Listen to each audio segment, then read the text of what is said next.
ఆదోని ముద్దు పెద్ద ఉద్దు అనే నిజాలు ఎంత చెప్పినా కూడా దాంతో సాధించలేమనేటువంటి తెలిసిన తర్వాత ఏదో రకంగా దీన్ని రద్దుపరచాలన్న ఉద్దేశంతో ఒక తీర్మానం అయితే చేశారు. ఆ తీర్మానమే ఆదోని 1 ఆదోని 2. ఈ ఆదోని 1 ఆదోని 2 తీర్మానం చేసి లిస్ట్ అయితే పంపిన తర్వాత మన క్యాబినెట్లో చర్చకు ముందు క్యాబినెట్లో ముఖ్యమంత్రి ఉంటారు, ఆయన ముందు చర్చకు ముందు ఉపసంఘం సభ్యులు అంతా కూడా ఈ ఆదోని 1, 2 ప్రతిపాదనతో పాటు 3 మండల ప్రతిపాదన పెట్టినట్టు మాకు తెలిసింది. అయితే ఈ ఆదోని 1, 2కే మొగ్గు చూపి ఆదోని 1, 2 ప్రకటించినటువంటిది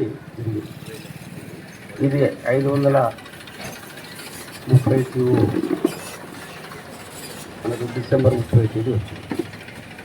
ఇది ఖచ్చితంగా ఎప్పుడు కూడా ప్రభుత్వ చరిత్రలో జరిగిన విషయం. ఏదైతే జీవో ప్రకటించారో డ్రాఫ్ట్ జీవో దాంట్లో మార్పులు చేపు ఉంటాయి, కానీ మొత్తం స్వరూపమే మార్చేసి హరివణం తీసేసి ఆదోని 2గా చేయవలసింది మొదటి తప్పు.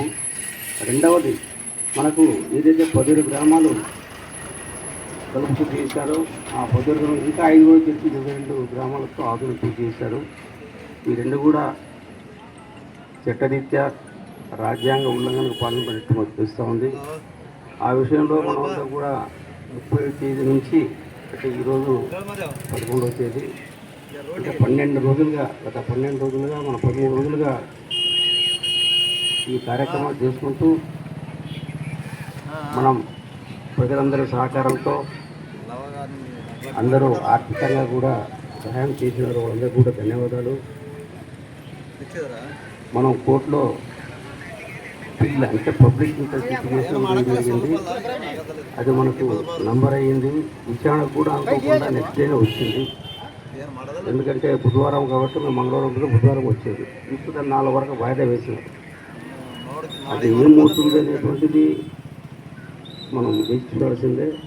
అయితే ఈ మధ్యలో అంటే ఈ వారం కిందట మనం ఏదైతే మనం ప్రశ్నలో సెంటర్లో బోర్డు పెట్టాము, గ్రామ ప్రవేశం ఇక్కడ నుంచి లోపల ప్రవేశం లేదని, ఏ రాజకీయ నాయకుడికి కూడా మండలం ప్రకటించే వరకు ప్రవేశం లేదని పెట్టే ఒక ప్రకటన చేసినాం. ఈ ప్రకటన మాత్రం ఇప్పుడు రాజకీయ వర్గాల్లో ఒక చర్చనీయాంశంగా మారింది. అయితే ఇది ఎంతవరకు కొనసాగుతారు, ఏం చేస్తారు కూడా వాళ్ళు చూస్తున్నారు. కాబట్టి మనం చేయాల్సిందంతా కూడా ముఖ్యంగా ఈ నిర్ణయం అయితే ఇది తీసుకున్నాము.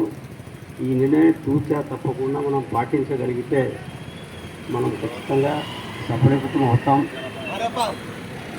తిరిగి మన మండల కేంద్రాన్ని ఇక్కడ స్థాపించడానికి అవకాశాలు ఎక్కువ ఉంటాయని మనం చూస్తున్నాం. మొన్న కూడా ప్రోగ్రాం జరిగింది. మన వాళ్ళంతా కూడా ప్రభుత్వ వర్గా కలిసినప్పుడు వాళ్ళు సరే అయ్యింది ఏదో అయిపోయింది మళ్ళా చేసుకోమనేటువంటి వార్తలే చెప్పడం జరిగింది. ఆ విషయం ఆదిలాబాద్ జిల్లా విషయంలో కూడా అదే మాట చెప్తున్నారు. కాబట్టి ఈ మండల విషయంలో మాత్రము రాజ్యాంగ ఉల్లంఘన జరిగింది అనేటువంటి ప్రగాఢ నమ్మకంతో ఉన్నాం. దీంతోపాటు మనకు ఈ జిల్లా ఉద్యమం కూడా రోజుకు బలపడతా ఉంది. మన వేదిక అంటే ఇప్పుడైతే మనము ఈ ఉద్దేశంతో ఉన్నాం, కానీ ముందు ప్రారంభంలో ఆదోని జిల్లాలో అడిగాం. కాబట్టి ఆదోని జిల్లా ఉద్యమానికి కూడా మనం పెద్ద వాళ్ళు ముందుంటారని ఆశిస్తూ ఈ అవకాశం ఇచ్చినటువంటి అందరికీ కూడా ధన్యవాదాలు చెప్పుకుంటూ మనమంతా కూడా సంఘటితంగా ఉండాల్సిన అవసరం వచ్చింది. ఇది మనకు పరీక్ష సమయం. ఈ పరీక్షలో నిలబడగలిగితే ఖచ్చితంగా మన గ్రామం చరిత్ర పుటల్లో మిగిలిపోతుంది. ఇక్కడ యువకున్నారు కాబట్టి చెప్పాలని మీరు అస్సాం పేరు వింటారు. అస్సాంలో ఒక అమ్మాయి అంటే గతంలో షర్మిల అనే అమ్మాయి, ఆమె ఎన్ని రోజులు చేసిన తెలుసుకుంటే ఆశ్చర్యపోతారు. ఆమె 468 రోజులు చేశారు, 458 days. ఒకసారి చూడండి, ఆమె బలవంతం మీద హాస్పిటల్ పెట్టించి ఆమెకు ముక్కుల్లోనూ చెక్కిస్తే కూడా ఆమె అక్కడ ఉంది. ఆమె అక్కడ పోలీసులు చేసిన దౌర్జన్యం మీద ఆమె కూర్చుంది, చట్టరీత్యా వ్యతిరేకం అని. సరే